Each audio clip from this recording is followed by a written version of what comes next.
मैं व्यक्तिगत तौर पे न सिर्फ मनीष को जानता हूं, बल्कि मैंने मनीष एज ए एडवोकेट, मैंने मनीष की फाइल भी देखी है।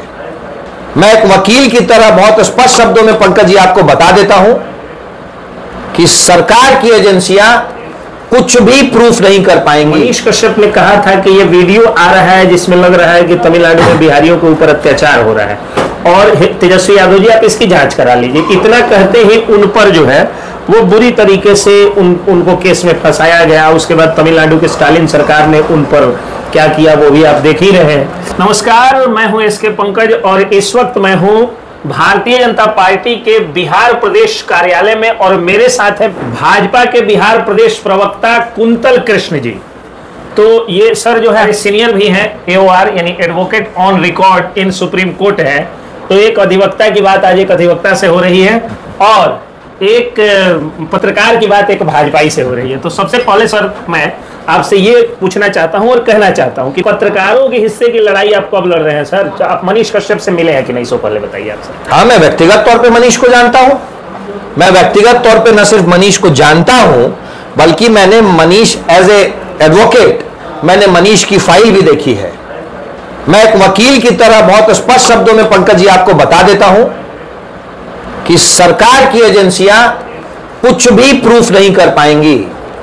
मनीष कश्यप के खिलाफ सरकार की एजेंसियों ने जो आरोप लगाया है वो प्रथम दृष्टया ही लगता है, एक कोई भी वकील अगर उसे देखेगा, निष्पक्ष वकील, तो प्रथम दृष्टया किसी भी निष्पक्ष वकील को यह बात समझ में आ जाएगी कि राजनीतिक रूप से फ्रेम किया हुआ केस है। मैंने भी देखा है। फिर अब सर ये बताइए, जिस तरह से सुशील मोदी, जिस तरह से मनोज तिवारी, जिस तरह से बाकी बहुत सारे भारतीय जनता पार्टी के नेताओं ने मनीष कश्यप का समर्थन किया, तो पॉलिटिकली आप समर्थन करते हैं कि नहीं? चूंकि आप एक ऑफिशियल स्पोक्स पर्सन है, एक प्रवक्ता है पार्टी के, तो आप पॉलिटिकली आपकी पार्टी मनीष कश्यप का समर्थन करती है कि नहीं? एक बात पंकज जी मैं बहुत स्पष्ट शब्दों में कह देता हूं, इस देश में और इस प्रदेश में भ्रष्टाचार को उजागर करना न पाप है और न ही अपराध है।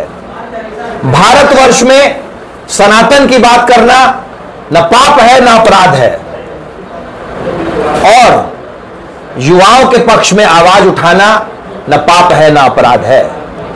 जो भी व्यक्ति युवाओं के पक्ष में आवाज उठाएगा, जो भी व्यक्ति भ्रष्टाचार के खिलाफ आवाज उठाएगा, और भारत में रहते हुए अगर कोई व्यक्ति सनातन की बात कर रहा है तो हमारा उसे पूरा समर्थन है। चलिए, सनातन की बात कही आपने सर, तो एक बात याद आ गई।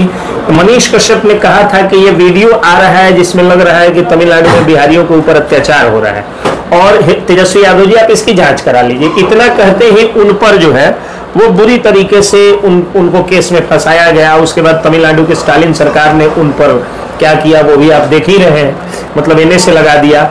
और एनए से लगाने वाले तेजस्वी यादव के मित्र एम के स्टालिन साहब के खुद बेटे ने जो कहा कि सनातन डेंगू है, मलेरिया है, कोरोना है, क्या क्या है, और उन पर कुछ नहीं हुआ। अभी प्रकाश राज जो फिल्मों के विलेन हैं, रियल लाइफ में भी विलेन दिख रहे हैं, वो कह देते हैं कि सही में सनातन धर्म जो है वो डेंगू है। उस पर सर क्या आपके विचार है, क्या करना? देखिए, बिहार में वो क्यों कमजोर, मतलब बिहार में जान और देश में सनातन दोनों कमजोर हो गई, कोई कीमत नहीं हमारी। बिल्कुल आपकी जो बात है, मैं एक बहुत स्पष्टता से बात कहता हूं। आज के दिन में भारत में यशस्वी प्रधानमंत्री श्री नरेंद्र मोदी और भारतीय जनता पार्टी के खिलाफ एक गिरोह एकत्रित है, घमंडिया गठबंधन।